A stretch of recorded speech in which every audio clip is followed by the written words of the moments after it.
je pense que la meilleure personne pour parler de cette exposition et de ses origines, c'est Marie Bonafé. Donc je vais lui donner la parole. Ensuite, nous écouterons aussi les artistes plasticiennes qui sont ici présentes, bien évidemment, pour ce grand jour, Sylvie Jobert et Catherine Mercier. Et puis, on aura aussi un retour d'expérience d'une semaine d'installation dans cette superbe médiathèque. Je vous présente aussi, mais je pense que vous les connaissez déjà, Dominique Morel, pédopsychiatre et membre du bureau, et Evelio Cabrero-Parra, psycholinguiste et vice-président de l'association. Voilà, moi, je n'ai pas grand-chose à vous dire, si ce n'est que c'est vraiment un projet qui est innovant et qui symbolise complètement l'action d'accès. Voilà. Marie. Alors moi, je suis très émue, je l'ai dit, mais ce n'est pas du cinéma, comme on dit. Vous savez, Accès a commencé, le professeur Diatkin m'a arraché un autre projet que je voulais faire à partir du service de Tony Lenné. Un livre vient de paraître sur Tony Lenné. Je vous le signale. Donc, Accès était né de là. Et au départ, nous voulions faire des projets avec les plasticiens, avec l'art plastique. Je revenais de Suisse. Mon fils était allé à 3 ans dans un jardin d'enfants. Il faisait de la peinture au doigt sur d'énormes panneaux. On le voyait de la rue. Enfin, voilà, les bébés de Genève dessinent beaucoup, peignent, se mettent de la peinture partout et font des œuvres merveilleuses. À l'époque, maintenant, ça s'est plus fait, hein, d'ailleurs, parce que c'était juste avant les années 80. Et le projet que nous avons commencé à faire, puisque nous avions fait à la bibliothèque Saint-Michel-sur-Orge une œuvre d'un plasticien. C'était des bouts de ciel partout. Voilà. Et moi, après, j'ai dit, comme René Diatkin m'a dit, tu dois travailler avec les bibliothèques. Ah bon? J'ai changé d'avis depuis. Et donc, nous avons fait Accès pendant les 3 premières années avec des projets de plasticiens. Je ne sais pas si vous le saviez. Oui, puisqu'après, nous avons fait des expositions aussi avec un niveau d'art plastique très exigeant avec Catherine. Merci. Et voilà. Ensuite, vous avez fait Tandem et avec Sylvie Jobert, vous êtes nos artistes préférés. Pourquoi c'est très important ces objets, on peut dire ça, objets d'art, hein, et l'intérêt que les bébés et leurs familles, on a observé ça ici jeudi matin, hein, c'est vraiment un lien, alors spécialement le tuyau, il faut en mettre un autre, hein, parce que on se l'arrache, on se cache derrière. Cette transmission comme ça, magique, a beaucoup de succès, mais je pense que ce qui est le pôle de ça, c'est la qualité de l'œuvre d'art.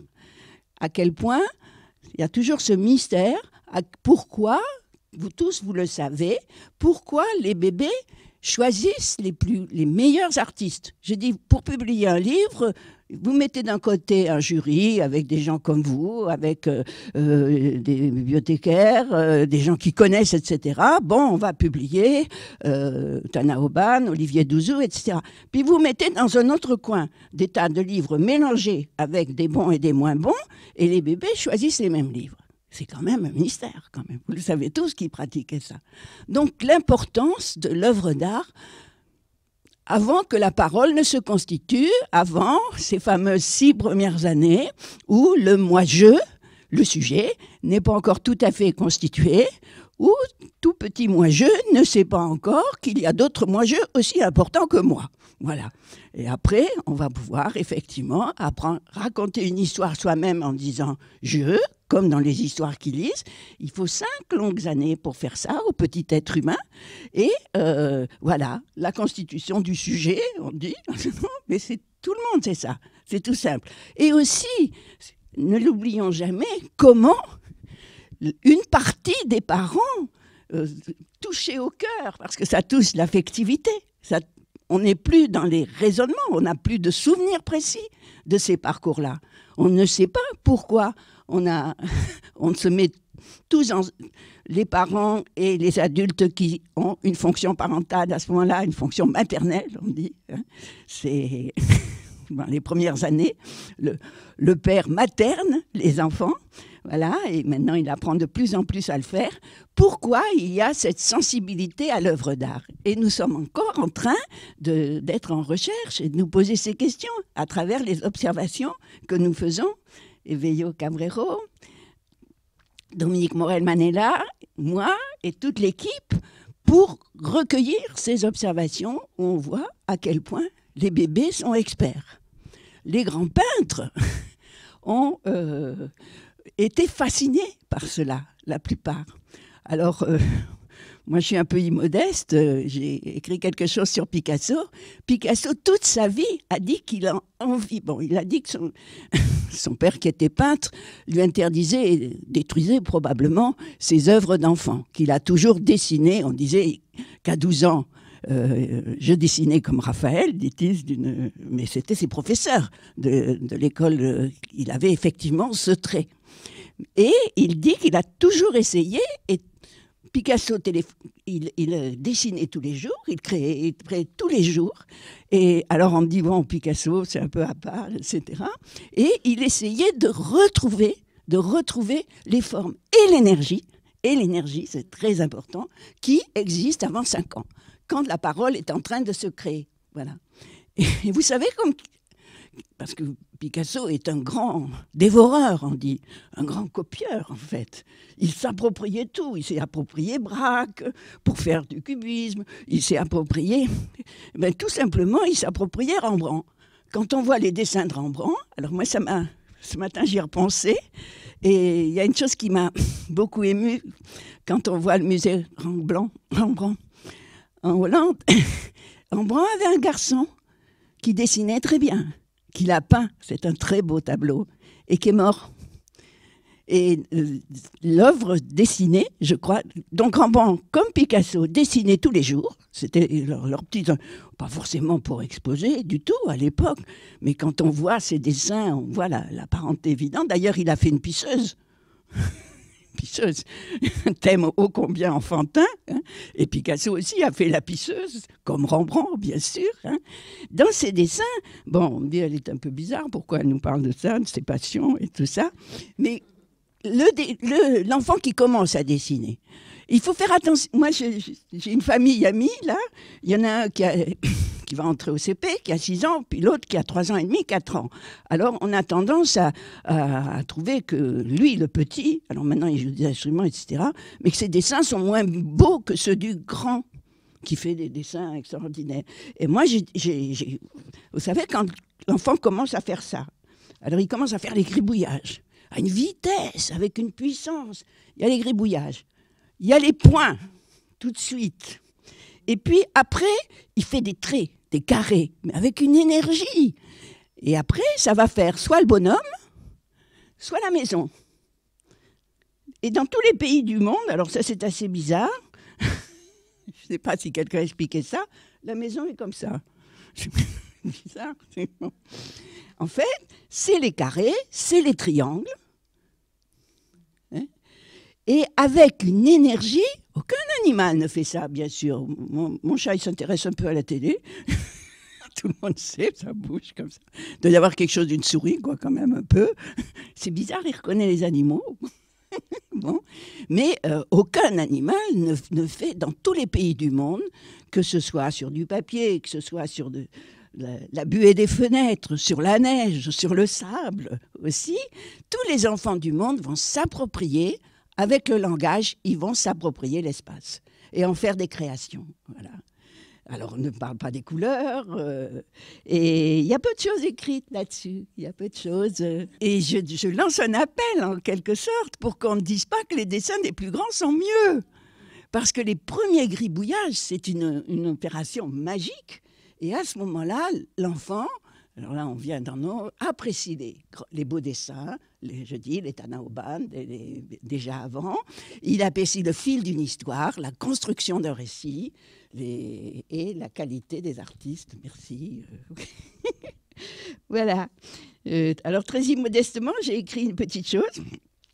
Picasso, l'irruption de l'enfance, qu'on trouve sur le net, dans le colloque Revoir Picasso, où je mets un tout petit peu de... Voilà, il faudrait développer un peu plus. Mais merci à nos artistes.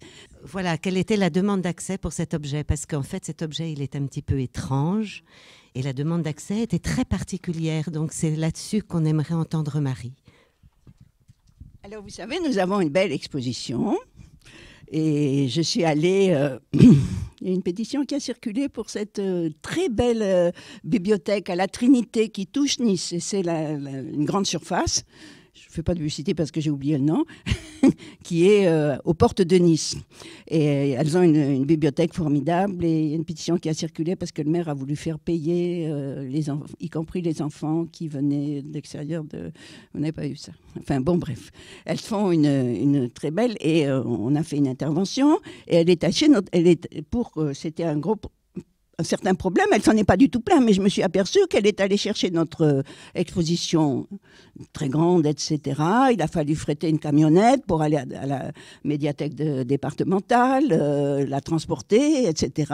Elle est encore tout à fait comme il faut, très bien, mais et je me suis dit, il faudrait quelque chose qui rentre dans une voiture, qui soit facile à transporter et qui rentre dans une voiture pour aller dans des petites PMI de montagne, parce que là aussi, c'est un autre souvenir, à côté du Festival de Prague, j'étais dans un gîte, et le maire, c'était le frère du maire, et il m'a dit, oh, mon frère, il était maire, et il avait créé la bibliothèque, il faisait évidemment beaucoup de choses avec une chorale, musique, dans les villages de cette vallée, à la suite du Festival de Prague, il y a une grande activité, une grande activité culturelle. Je me suis dit, il faudrait quelque chose qui puisse se transporter facilement dans un endroit comme ça, où il y a déjà une stimulation et où on ne voit pas peut-être tout l'intérêt d'avoir ces premiers albums.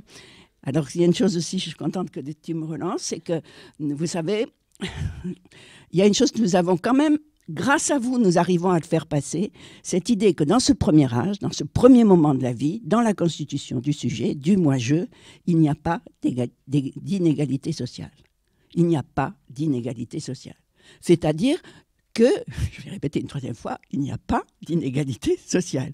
C'est-à-dire que dans nos observations, nous voyons que les enfants... Nous travaillons à la pouponnière du département de l'Essonne, Nathalie Virno est là, à la prison de Fleury-Mérogis. Les parents n'ont pas de livres à la maison et les enfants ont des choix, des goûts pertinents, une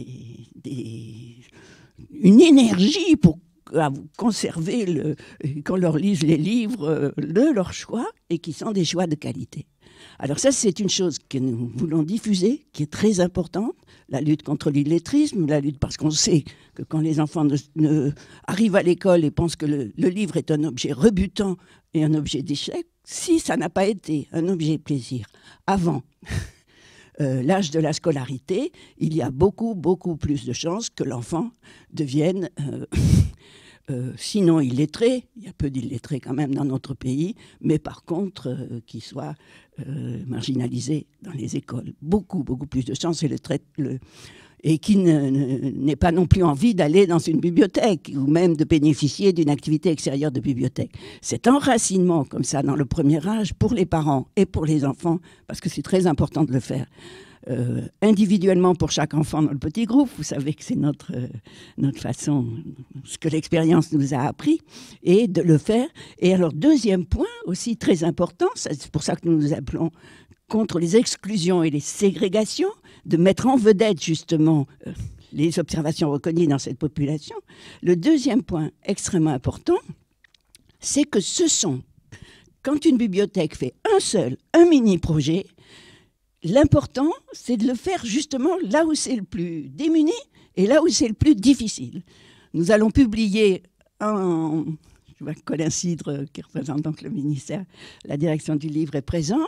Nous allons publier ce qui se passe dans des expériences de première page, par exemple, et de montrer que c'est là où on a privilégié peu d'expériences, mais situé dans les quartiers les plus importants, que la bibliothèque va développer le plus les activités livre petite enfance. Parce que si on s'adresse aux parents déjà lecteurs, bien sûr, il y a une activité, mais elle est quand même beaucoup moins significative, plus superficielle, quoi, disons, si on se contente d'alimenter culturellement des publics déjà lecteurs. Alors que si vous avez très peu de projets, mais qu'ils vont avoir cette dynamique, je vois que Sylvie a Michelin, ce qui s'est passé par exemple avec les boîtes à livres dans le département du 93, dont elle était responsable et qui continue. Donc l'idée, c'est de cette explosion que Picasso ou Rembrandt essayaient de saisir dans ce premier élan, ce côté, cette dynamique, cette dynamite que représentent ces projets, même s'ils sont en petit nombre, pour une bibliothèque, dans et hors de la bibliothèque, c'est ce qu'il y a de plus dynamique. Voilà ce que nous défendons, Accès contre les exclusions et les ségrégations. Marie, je vais revenir au cahier des charges, parce que Marie, effectivement, quand on a réfléchi à ce nouvel objet, ça venait d'une expérience que tu as vécue, une observation, quelqu'un qui te confie l'importance d'avoir un objet qui soit facilement transportable, qui soit facilement stockable, qu'on puisse... Atlantique. Voilà. Donc il y avait cette nécessité de pouvoir avoir un objet qui puisse voyager. Il y avait quand même cette idée-là. Mais je me souviens aussi, parce que c'est là qu'on s'est aussi rencontrés autour de cet objet, tu évoquais aussi le fait que ce ne devait pas être une exposition. On s'est beaucoup interrogé sur ce nom, justement, cette appellation qui aujourd'hui a trouvé une identité avec le nom trouvé par les deux plasticiennes, la raconterie, qui quand même évoque plein de choses et qui, je trouve, est un nom magnifique. Mais c'était effectivement l'envie de ne pas faire une exposition pour juste présenter.